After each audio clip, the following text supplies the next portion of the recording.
Hello and welcome to the Star Citizen News and Weekly Review, looking at the Star Citizen headlines and then moving on to a more in-depth look at the official sources and shows, all for the week ending the 14th of February 2016. This week's headlines: the Squadron 42 package split and patch 2.2 nearing the PTU. After the 14th of February 2016, Star Citizen and Squadron 42 will no longer be included in the same package for new purchases. If you already have a game package, this will remain totally unaffected. Only new purchases after the 14th will be affected by this. After this date, you'll be able to get a package with one of the games, Star Citizen, which is the multiplayer, or Squadron 42, which is the single player, for $45, and it will cost an additional $15 for the other game. Basically, it will cost new pilots that back after the 14th an additional $15 to have both games. Unmelting will remain unaffected, so you could unmelt a package if you had one on your account that contains both games even after this date. Also, for the weekend, Grey Cat buggies are half price in UEC, so 7,500 UEC now. Buy now to avoid disappointment. Star Citizen 2.2 Alpha currently has an internal build and is undergoing testing by their QA guys. We were given some details about their current build too. We know that this build contains at least one new flyable ship, one new hangar-ready ship, and physicalized EVA, as well as a lot of improvements and bug fixes. I would expect that flight-ready ship, hopefully to be the Sabre, the hangar-ready ship to be the Starfarer, as is almost certain, and I'm hoping that they also get the improved party system there as well as the cover system for first-person shooter mechanics. These features will be in the PTU release based on whether the QA guys have any issues with their build, so features will get removed or need to be tweaked or might not go to the PTU based on that. In some other news, Star Citizen was featured on an episode of BBC Click. They have a look at the overview of the game and talk to some of the CIG studios, including Chris Roberts. Links in the description for that. We've also reached 108 million in crowdfunding. The subflare for this month is a Mustang beta model, and the backer stretch goal rewards were added or attributed to accounts from the 42 million to 100 million mark rewards. I've got a separate video on that explaining exactly what those rewards are and what they're meant to do in game. That's it for the headlines. Let's take a look at the various shows from this week, from 10 for the developers, Around the Verse and Reverse the Verse in the weekly review. In 10 for the developers, episode 4, we had the comedy duo of Sean Tracy and Steve Bender. They talked about a variety of different things. In regards to alien armor, there's not going to be any wearable alien armor for infantry. You're not going to be able to rip armor off a Vandal and immediately wear it. They're huge. But there will be alien influenced armor or armor made with alien materials. Variable character heights. So characters will all be around 183 centimeters tall to start with at least. This is because varying heights would change hitboxes and the height that your camera would be at. They are looking at possibly allowing you to change the build or weight of your character though, but nothing is set in stone.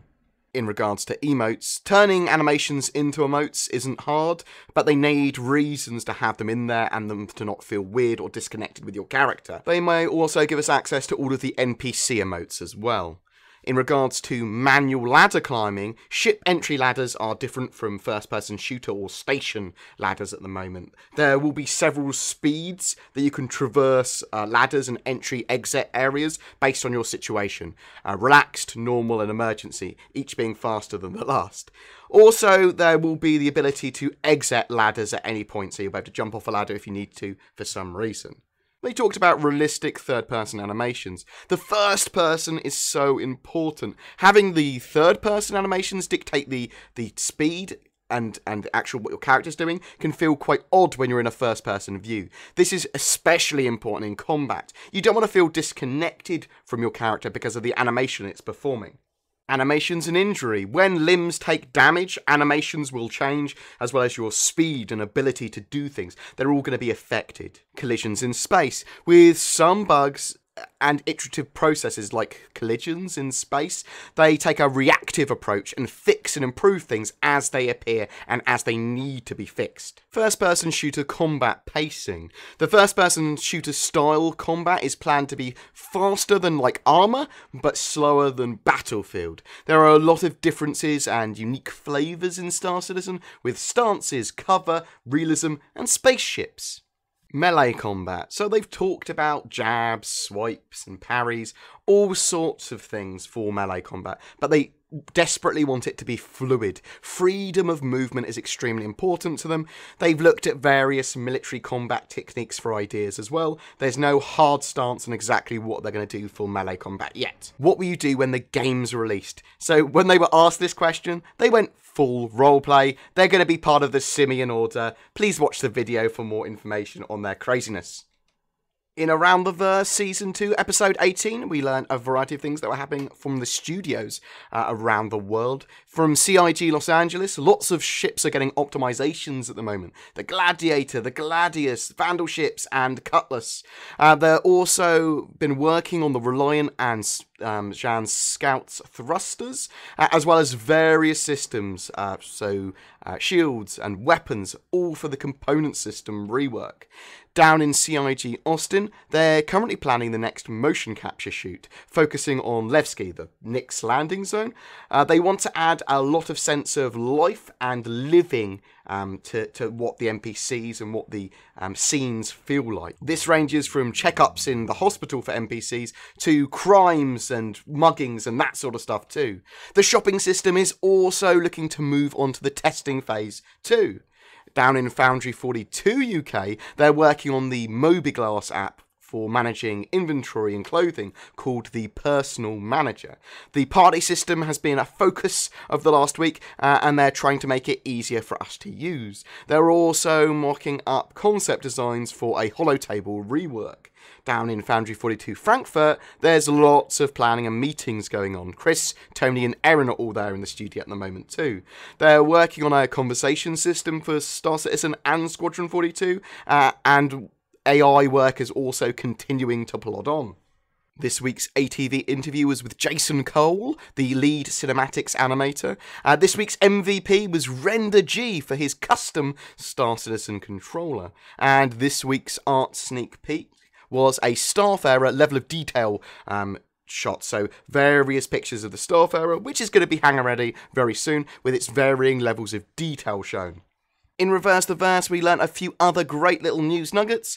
New concept ships are being worked on, and we're going to be told more about them in the next couple of months. Though these are likely to be the Light Corvette, Drake Monarch, and Hesperia Prowler, but there might be more that we don't know about. The Light Corvette does have assets planned to work on it. They're unsure if it's going to be sold in limited quantities, like the other capital ships were. It looks like multiple Monarchs, which were previously considered to be called the Buccaneer, might be able to dock or land in the Caterpillar. They didn't say Monarch, they said a new ship, but I'm assuming Monarch. The Redeemer will be worked on more later this year. The Starfarer will be on sale again when it becomes hangar ready as well. They aren't planning any form of eating or cooking systems at the moment, other than the Mixmaster and service on the Starliner. The in-game shopping prototype is currently undergoing tests. If successful, it will start to be integrated. They're considering selling physical items like t-shirts that would also give you that item in-game. They've seen the mock-ups of Orgs 2.0, this is the updated organisation, page and functions, and it's currently being worked on. All the character models are being worked on at the moment, and the female models are coming along. Persistence and shopping features are also being worked on, and they're in the process of scheduling them into the game. Behaviour are working on the shopping UI, the back end is being worked on by Austin. The prototype will be shown in ATV in the future. The physicalised EVA system looks good for 2.2 at the moment too.